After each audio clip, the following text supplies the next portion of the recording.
हमारी मांगे हमारी मांगे हमारे मांगे हमारे मांगे हमारे मांगे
कादिर मीर, मैं मीरपुरा बाला में रहता हूँ।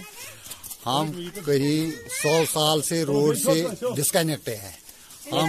हमने 30-40 साल से बहुत सी कोशिशें की है, हर दफ्तर में गए हैं, चक्कर काटे हैं कि आज तक हमारा मसला किसी ने नहीं सुना है। अब 2018 में एक प्रोजेक्ट अप्रूव हुआ है हमारे हैबिटेशन से, जो बिंदु से जमलगाम जा रहा है। इसकी हैबिटेशन में हमारा गाँव आ रहा है। बाकी इस रोड के हैबिटेशन में कोई गांव नहीं आ रहा है। हम अरसे दराज से रोड से डिस्कनेक्ट है, लेकिन हमने फिर रिक्वेस्ट ही किया है RNB वाइलू से और एडमिनिस्ट्रेशन, आला एडमिनिस्ट्रेशन के हमें इस रोड के साथ कनेक्ट किया जाए। उन्होंने हमें एश्योरेंस दिया है अप टू टिल डेट, क्योंकि हम आप लोगों को इससे कनेक्ट करेंगे। लेकिन बीच में इसका जो सब कॉन्ट्रैक्टर है इस ठेकेदार का, आज तक हमने वो ठेकेदार कभी देखा नहीं 2-3 सालों में। आप लोगों को इसके साथ कनेक्ट करेंगे। LG साहब से रिक्वेस्ट करते हैं, ये कौम का पैसा है, इस रोड में इन्वेस्टिगेशन होनी चाहिए और इस रोड की पेमेंट टिल डेट से रुकने जब तक हमको इसके साथ कनेक्ट न किया जाए। जी साहब से हमारी रिक्वेस्ट ये है, इस रोड के बारे में कोई अच्छा सा टीम मुंतखब किया जाए जो इस रोड का इन्वेस्टिगेशन करेंगे, क्योंकि ये रोड कहाँ से जाना चाहिए और इन्होंने कहाँ से लिया है, वो मतलब इसकी गौर फिक्र करें कि ये लोग सही बोल रहे हैं। इन्होंने इसका 2 किलोमीटर कहाँ से कहाँ ले गया और जो हैबिटेशन है वो छोड़ दिया है। डेपू साहब से भी रिक्वेस्ट की है और SDM कोकरनाग से भी उसके नोटिस में भी लाया है, लेकिन उन्होंने एश्योरेंस दिया है हम आप लोगों को इसके साथ कनेक्ट करेंगे। जो RO कोकरनाग है उसने इसमें वो हमारे साथ नाइंसाफी की।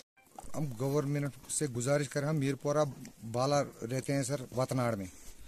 यहाँ तो एक रोड आया था सर, CRF का रोड आया था जो डिवीजन वाइलू में पड़ रहा है सर। कुछ अनासिरों ने इसको कुछ मिल भगत करके जंगल से ले लिया, बस्ती को छोड़ दिया। फिर बाद में जब हम इनके साथ बातचीत की, इन्होंने कहा आप टेंशन मत लो, हम यहाँ से आपको कनेक्ट कर देंगे सर, जिसमें ये खाली 300 मीटर है। 300 मीटर में से कोई 100 जंगलात पड़ रहा है सर, जिसमें कोई पेड़ पौधा है ही नहीं सर। फिर हमने ताउन किया इनसे, डेफू साहब से हमने ताउन किया, डेफू साहब ने ताउन दिया हमें, जो आप करो काम, कोई टेंशन नहीं। डी साहब ने भी ताउन दिया, सर करो काम, कोई टेंशन नहीं। AAA साहब ने भी ताउन दिया, आप करो काम। लेकिन अब हमें पता नहीं चल रहा है, ये टस से मस नहीं हो रहा है सर। खाली हमें इसमें रेंजर साहब की रिकॉर्ड आ रही है, जिसको SDM साहब ने भी लिखा है कि इनको काम करने दो, डेफू साहब ने भी लिखा है काम करने दो इनको, डी साहब ने भी बोला काम करने दो इनको, लेकिन वो टस से मस नहीं हो रहा है सर। आप देखो हमारी हालत क्या है, हम 35 घर रहते हैं, जिसके कम से कम 250 आबादी इस वक्त मौजूद है सर। आप खुद आए यहाँ, आप देखो हमारे पास कौन सी मुसीबत है, किस पहाड़ पर हम रहते हैं। हम गवर्नमेंट से गुजारिश करते हैं, खासकर LG साहब से, जिम्मेदार है यहाँ डिप्टी कमिश्नर, जो हमारे डिप्टी कमिश्नर साहब है यहाँ, हम उससे गुजारिश कर रहे हैं, हम हाथ बांध के उससे गुजारिश कर रहे हैं। हम 300 लोग यहाँ रह रहे हैं, यहाँ हमें जहर दे दो, हमें मार दो, वक्त यहाँ हमें ये कनेक्टिविटी कर दो 2 दिन के अंदर अंदर, क्योंकि आगे मौसम सरमा आ रहा है। यहाँ पर 2 मीटर 3 मीटर बर्फ हो रहा है, फिर हम कहाँ जाएंगे उस मुसीबत में। हमारे पास अभी तक बिजली